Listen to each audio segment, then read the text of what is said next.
Eu estou aqui com o Dr. Samuel Refuergo, né? Muito obrigado pelo convite para bater esse papo aí sobre alimentação saudável e saúde bucal. Sou formado já tem 14 anos, né? 14 para 15 anos? Por aí. Foi em 2006, né? Então já tem 14 anos. Eu formei muito novo, formei com 21 anos de idade. Então entrei com 16 na faculdade e assim que eu saí eu já entrei numa especialização em dentística e estética.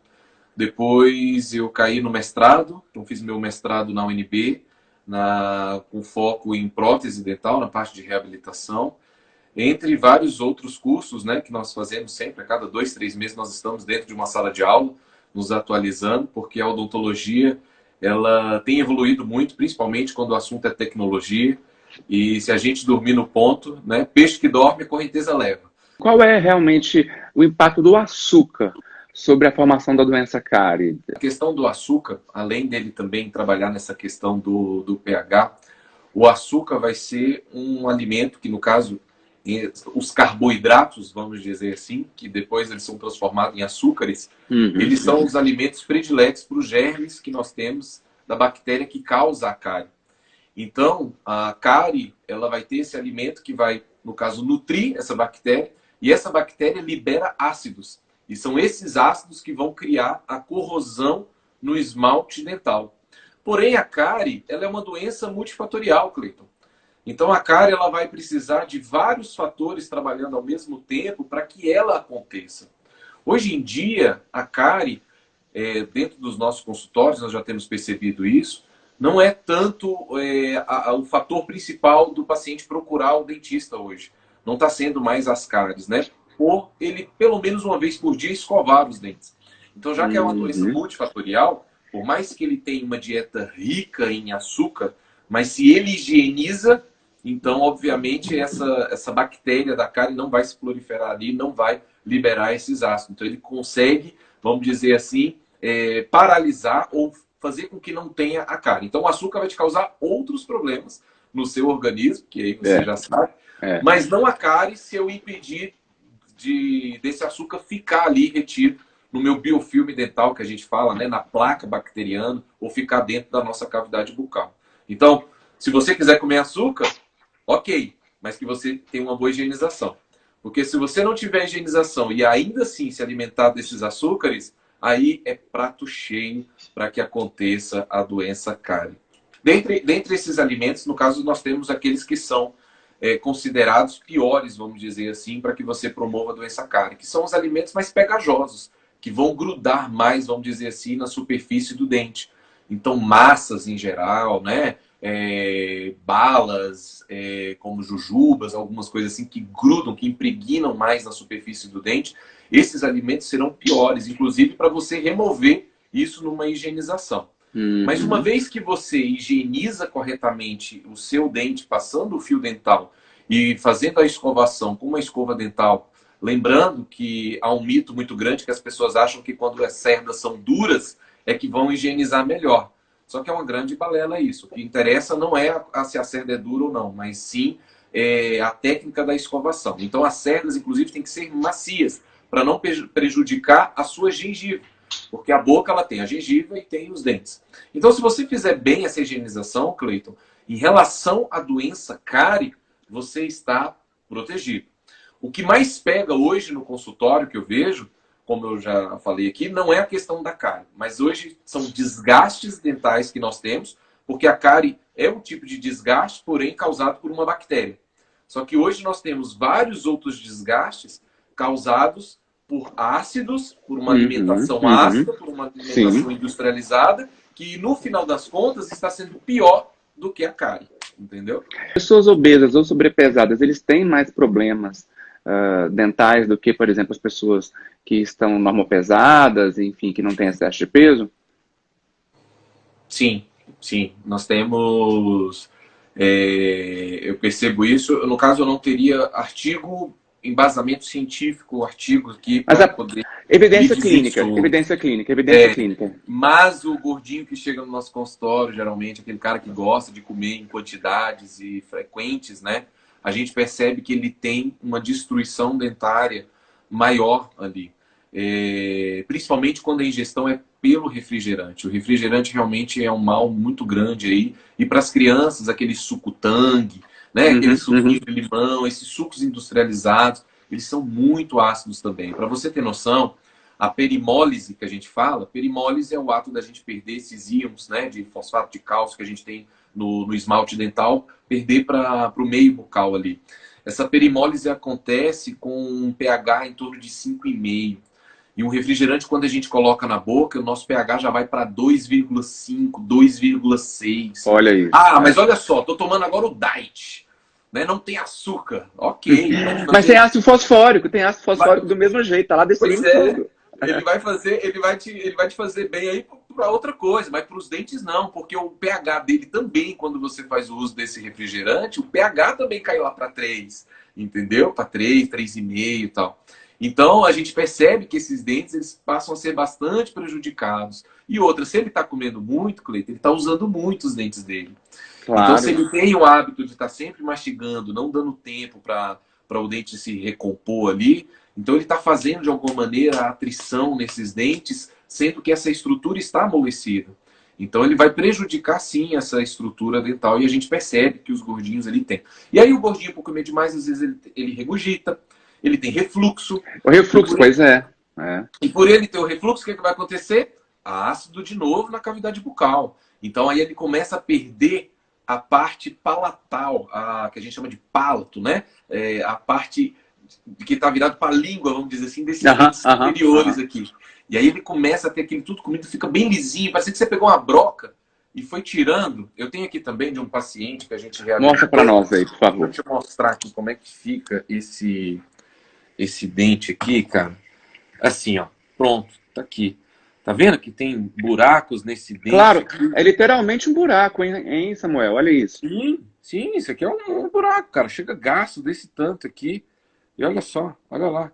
O tanto de como tá desgastado esses dentes aqui. Os alimentos bons, que fazem parte de uma boa dieta para que a gente tenha dentes saudáveis, né? Nós temos as nozes, nós temos castanhas, nós temos a maçã. A maçã é muito legal porque ela vai ajudar no pH e ela, por ser mais firme, mais rígida, mais fibrosa ali, na hora que a gente morde, ajuda a fazer a higienização da superfície dos dentes. Nós temos a pera, nós temos cenoura, nós temos os queijos, os iogurtes. Inclusive os iogurtes ajudam, não é a questão do dente, mas é a questão da gengiva, por conta dos probióticos, né? Isso, os probióticos, exatamente. Os probióticos, pronto, que ajuda ali na questão da gengiva.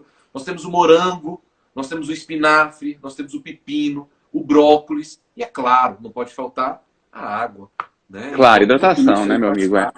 Essa saúde. Ou seja, nutrição e odontologia, Cleiton, ó, juntinho. Então, a bebida que mais vai manchar dente, Cleiton? O que tem tanino, né, Samuel? Tudo que tiver tanino, lascou-se, né?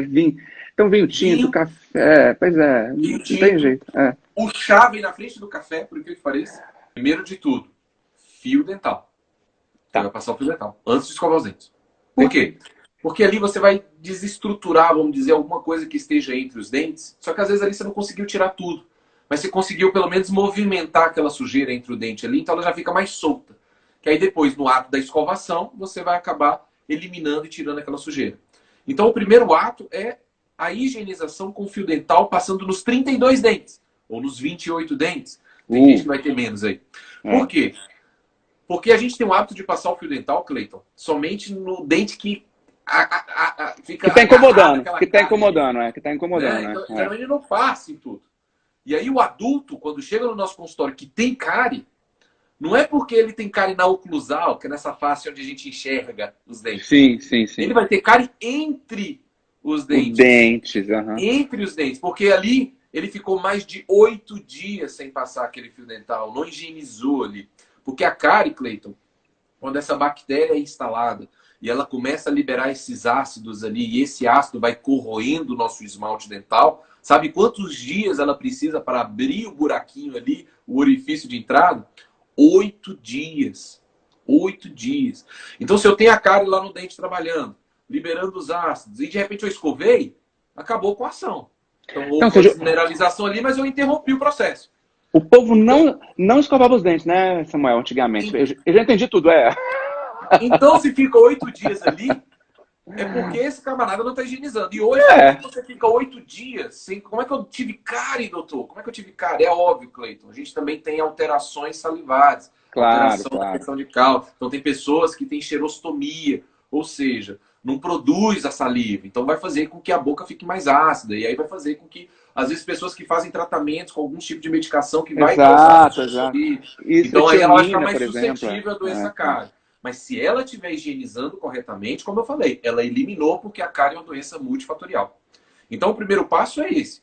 Passar o fio dental em todos os dentes, em todas as superfícies. Pronto. Esse fio dental, aí tem diversas maneiras. Tem gente que passa, esfrega, esfrega, esfrega e puxa. Tem gente que passa, esfrega, esfrega, esfrega para cima e puxa para cima. Puxa pra cima. O E não adiantou interessante nada, é né? entrar lá dentro e fazer os movimentos. Geralmente, o movimento, Cleito, inclusive, ele entra um pouquinho para dentro da gengiva. Nós temos um espaço biológico ali que gira em torno de 3 milímetros. Então não pode ir muito forte, senão você rompe essas fibras ali e acaba machucando a sua gengiva. Então você vai até esse ponto que é confortável ali para ti, limpa e tira. Limpa uma face e limpa a outra. Né? Então você tem que limpar a face do dente aqui e do dente acolá.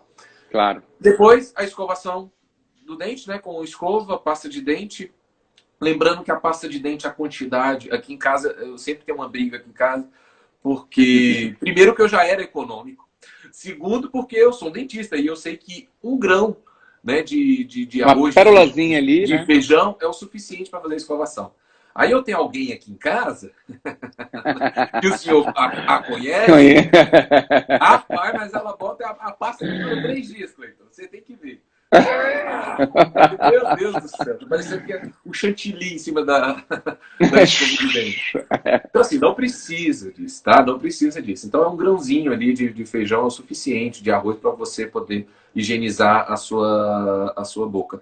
A escova tem que ter cerdas macias, para não prejudicar a questão periodontal, tá ok? E depois disso, o pessoal pergunta, e o enxaguante bucal? Exatamente. Inclusive, a gente vê que vocês defendem muito eles, né?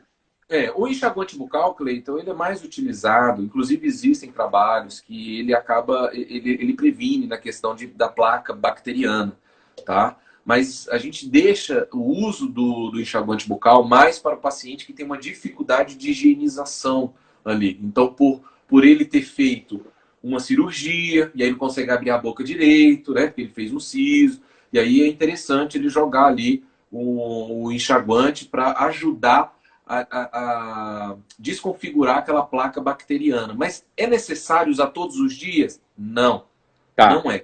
Principalmente o enxaguante bucal que contém álcool, porque ele queima as papilas gustativas. Então vai alterar o seu paladar, vai alterar a cor das suas papilas. Então não é interessante usar sempre o enxaguante bucal. Ciclo da higiene bucal adequada. Passo a fita, escovo, depois faço o enxaguante, aí finalmente eu limpo a minha língua. Ou limpo a língua e depois passo o enxaguante. Não, na realidade você vai... eu gosto de fazer. Eu passo o fio dental, raspo a língua e aí eu entro com a escova de dente. É no início da história. A escova de dente eu vou bochechar, vou passar água, já vai tirar tudo que é sujeira. Maravilhoso. Então, isso é uma excelente desconstrução de conceito, porque a história do limpador, do raspador de língua entrava sempre no final da história. Então, ele entra no início, passei a fita e aí então eu entro com o raspador. Olha, isso daí você... Não é mais óbvio, porque você vai tirar os detritos ali... Claro, não. O raciocínio é esse mesmo, é claro, é evidente, é evidente. Evidente. Vai passar a escova de ajuda, passa a escova de dente também. Saúde começa pela boca. E começa assim. A parte mais suja do corpo é a boca. A boca é onde se encontra o maior número de germes, né, de bactérias, está na boca. Então nós temos bactérias que vão lhe ajudar a desenvolver a questão da diabetes. Então vai prejudicar aí. Você vai ter germes que vão prejudicar a questão cardíaca. Então várias doenças começam a partir da boca. Inclusive UTIs de hospitais que não fazem a higienização adequada do paciente por ele estar entubado. É impressionante o número, a taxa de mortalidade desse cliente ou de infecções, outras várias infecções, por não higienizar a boca. Então é muito importante higienizar a boca, tá? Obrigado, meu amigo. De nada. Eu que agradeço.